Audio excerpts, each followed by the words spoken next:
ഈ തദ്ദേശ തെരഞ്ഞെടുപ്പിൽ BJPക്ക് വോട്ട് ചെയ്യുമ്പോൾ ജനങ്ങൾക്കൊരു ചിന്ത ഉണ്ടായിരുന്നു, അവർക്കൊരു ബോധമുണ്ടായിരുന്നു ഒരു മാറ്റം സംഭവിക്കുമെന്ന്. അങ്ങനത്തെ ഒരു മാറ്റമാണ് ഇപ്പോൾ സംഭവിച്ചിരിക്കുന്നത്. അതെ, തീർച്ചയായിട്ടും ആ മാറ്റത്തിൻ്റെ ഒരു തുടക്കമെന്ന് ഞാൻ ഒരിക്കലും പറയില്ല. കാരണം നമ്മൾ ഭരണത്തിൽ വന്ന ശേഷം തന്നെ പലർക്കും മനസ്സിലായിട്ടുണ്ട് തിരുവനന്തപുരം നഗരസഭയിൽ പുതിയൊരു ഭരണം വന്നാൽ, അത് ഭാരതീയ ജനതാ പാർട്ടിയുടെ നേതൃത്വത്തിലൊരു ഭരണം വന്നാൽ ഒരു മാറ്റം ഉണ്ടാകും എന്ന് അതിൻ്റെ അടിസ്ഥാനത്തിൽ തന്നെയാണ് നമ്മൾ വോട്ടിട്ട് ഇത്രയും നമ്മളൊരു വിജയിച്ചൊരു ഭരണത്തിൽ വന്നതും. അപ്പോൾ തീർച്ചയായിട്ടും ആ ഭരണത്തിൽ വന്ന ശേഷം തന്നെ ഓരോ കാര്യങ്ങൾ നമ്മൾ ചെയ്യുന്നതിലൂടെ പലർക്കും ജനങ്ങൾക്കും മനസ്സിലായി തുടങ്ങി നമ്മൾ അഴിമതിക്കും ഒന്നും തന്നെ കൂട്ടുനിൽക്കുന്ന ഒരു നഗരസഭാ ഭരണമല്ല തിരുവനന്തപുരത്തുള്ളത്. തീർച്ചയായിട്ടും അവർ ജനങ്ങളോടൊപ്പം നിന്ന് ജനങ്ങൾക്ക് വേണ്ടി ചെയ്യുന്ന കാര്യങ്ങൾ ഒരുപാട് ഉണ്ടാകുമെന്ന് മനസ്സിലാക്കിയതിൻ്റെ അടിസ്ഥാനത്തിലാണ് ഓരോ ആളുകളും നമുക്ക് ജനങ്ങൾക്ക് വേണ്ടി ഒരുപാട് കാര്യങ്ങൾ ചെയ്യാൻ താല്പര്യമുണ്ട് എന്ന് പലരെയും അറിയിക്കുകയും ഒക്കെ തന്നെ ചെയ്തു.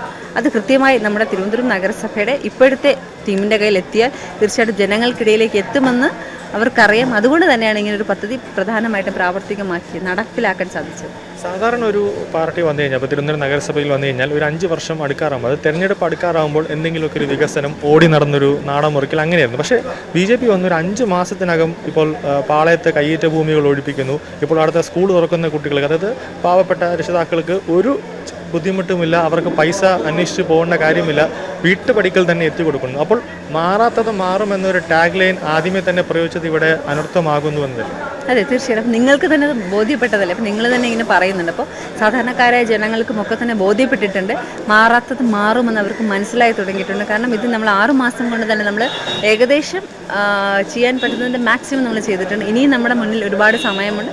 ഈ വരുന്ന 5 വർഷം കൊണ്ട് തന്നെ നമ്മൾക്ക് തിരുവനന്തപുരം നഗരത്തിന് അടിമുടി നമ്മൾ മാറ്റി ഒരു മാതൃകാ നഗരസഭയായി തിരുവനന്തപുരം നഗരത്തിലെ മാറ്റുമെന്നുള്ളതിൽ യാതൊരു സംശയവുമില്ല. ഈ മേയർ കെയർ എന്ന പദ്ധതി ഇപ്പം ഏതെങ്കിലും ഒരു ജനങ്ങൾ പറഞ്ഞെന്നാണോ ഇങ്ങനെ ഒരു സാധനം ചെയ്യണം എന്ന് ഏതെങ്കിലും കൗൺസിലടുത്ത് പറഞ്ഞതാണോ, അതോ BJPയുടെ തന്നെ മൊത്തത്തിലൊരു തീരുമാനം?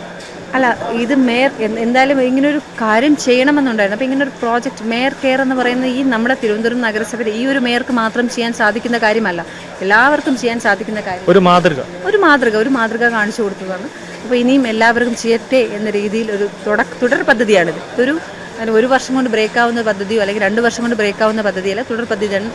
ഒരുപാട് കാര്യങ്ങൾ ചെയ്യാൻ സാധിക്കുന്ന പദ്ധതിയാണ്. അതുകൊണ്ട് ഇങ്ങനെ ഒരു പേര് തന്നെയായി ഒരു മേയർക്ക് ബാക്കിയുള്ളവരോട് കെയർ ചെയ്യാൻ സാധിക്കുന്നത് എന്നൊക്കെ രീതിയിലുള്ള ഉദ്ദേശത്തോടു കൂടിയിട്ടാണ് ഇത് ചെയ്യുന്നത്. അപ്പോൾ അങ്ങനത്തെ രീതിയിൽ വന്ന പേരാണ്. അപ്പോൾ ഇത് നമ്മൾ കമ്മിറ്റിയിൽ ഇരുന്നപ്പോൾ തന്നെ മേയറോട് ഇതൊരു വ്യക്തി സൂചിപ്പിച്ചതാണിത്. മേയർ അത് നിങ്ങളോട് സൂചിപ്പിച്ച് കാണും. മേയറോട് ഒരു വ്യക്തി സൂചിപ്പിച്ചതാണ് ഇങ്ങനെ തന്നെ പേരിടണമെന്ന്. അതിൻ്റെ അടിസ്ഥാനത്തിലാണ് പേരിങ്ങനെ വന്നത്. എല്ലാവരും, അത് മേയറിന് മാത്രമല്ല നഗരസഭയുടെ മുഴുവൻ ടീമും അതിനോടൊപ്പം ഉണ്ടായിരുന്നു. ഇപ്പോൾ എന്തിനായി സഹായിക്കാനായാലും ഈ ഒരു പദ്ധതിക്ക് പ്രാവർത്തികമാക്കുന്നതിന്, ഈ പദ്ധതി മുഴുവൻ സ്കൂളിലേക്ക് എത്തിക്കുന്നതിനൊക്കെ തന്നെ ഒരു ടീം മൊത്തത്തിലുണ്ടായിരുന്നു. അതെല്ലാവരും ഒറ്റക്കെട്ടായി, രാഷ്ട്രീയമൊന്നും നോക്കാതെ എല്ലാ കൗൺസിലർമാരും, BJPയുടെ കൗൺസിലർമാരും CPMൻ്റെതായാലും കോൺഗ്രസിൻ്റെയും കൗൺസിലർമാരും എല്ലാം ഒറ്റക്കെട്ടായിട്ട് ഒരുമിച്ച് നിന്ന് പ്രവർത്തിച്ചതിൻ്റെ ഫലമായിട്ടാണ് ഇങ്ങനെ ഒരു പദ്ധതി ഇവിടെ നടപ്പിലാക്കി സാധിച്ചത്.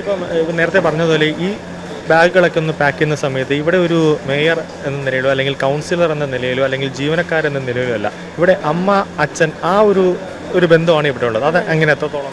അല്ല, അത് ഞാൻ അവിടെ ഉണ്ടായിരുന്ന വ്യക്തിയാണ്. ആ പാക്ക് ചെയ്ത സമയത്തും ഒക്കെ തന്നെ അവിടെ നേരത്തെ പോലെ ഒരു രാഷ്ട്രീയമൊന്നുമില്ലായിരുന്നു. സ്വന്തം വീട്ടിലെ ഒരു കുഞ്ഞിന് എങ്ങനെയാണോ നമ്മൾ സ്കൂളിൽ പോകുമ്പോൾ രാവിലെ ആകുമ്പോൾ നമ്മുടെ മോനും, ഇപ്പോൾ എൻ്റെ മോനും മോളും അതുപോലെ തന്നെ നമ്മുടെ മക്കൾക്ക് എങ്ങനെയാണ് രാവിലെ ആകുമ്പോഴത്തേക്ക് ബാഗ് പാക്ക് ചെയ്യുന്നത്, ബുക്ക് വയ്ക്കുന്നത്, കുഞ്ഞു മക്കൾക്ക് ബുക്ക് വയ്ക്കുന്നത്, അതുപോലെ കുട വയ്ക്കുന്നത് ഒക്കെ തന്നെ അതേപോലെ തന്നെ ഇവിടെ ഇരിക്കുന്ന ഓരോ കൗൺസിലേഴ്സും ഓരോ ജീവനക്കാരടക്കം നമ്മൾ ആരും നിർബന്ധിച്ച് ആരെയും വിളിച്ചിട്ടില്ല.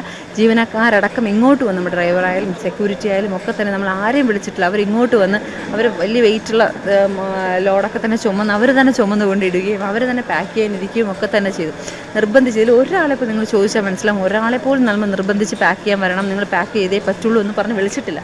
അവരവരുടെ ഇഷ്ടത്തിൽ അവരുടെ മക്കൾക്ക് ചെയ്യുന്ന കാര്യം പോലെ അവർ ചെയ്യുകയാണ്. അവർ തന്നെ പറഞ്ഞു, ഇത്രയും നഗരസഭയുടെ ചരിത്രത്തിൽ എത്രയോ വർഷങ്ങളായിട്ട് ഞങ്ങളിവിടെ ജോലി ചെയ്യുന്നുണ്ട്, ഇതുവരെ ഇങ്ങനൊരു കാര്യം നഗരസഭയിൽ നടന്നിട്ടില്ല. അപ്പം ഞങ്ങളിത് ഞങ്ങളുടെ ഇഷ്ടത്തിൽ ഞങ്ങളുടെ സന്തോഷത്തോടു കൂടിയിട്ടാണ് നമ്മളിത് ചെയ്യുന്നതെന്നാണ് അവർ പറഞ്ഞത്. ഇതെന്തായാലും ഈ ഒരു 500-ൽ പരം ഈ ബാഗുകളെല്ലാം പാക്ക് ചെയ്യുമ്പോൾ എന്തായാലും ഒരു 10 മണി മുതൽ ഒരു 5 മണിക്കുള്ളിൽ എന്തായാലും തീരില്ല. അപ്പോൾ ഒരു രാത്രി ദിവസമായിട്ടാണ് നമ്മൾ ചെയ്തത്.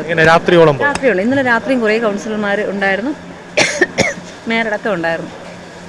രാവിലെ മുതൽ രാത്രി ഇങ്ങനെ പാക്ക് ചെയ്ത് കറക്റ്റായിട്ടൊന്നും എല്ലാവരും ചെയ്തില്ല. ഞാൻ അതിൽ പറഞ്ഞ രാഷ്ട്രീയം ഒന്നും നോക്കാതെ എല്ലാവരും ഒരുമിച്ച് ഇന്ന് രാവിലെ ഇത് കൊടുക്കേണ്ടതാണ് എന്ന രീതിയിൽ ഇവിടെ കൊണ്ട് വയ്ക്കുന്നത് വരെ എല്ലാവരും ഉണ്ടായിരുന്നു.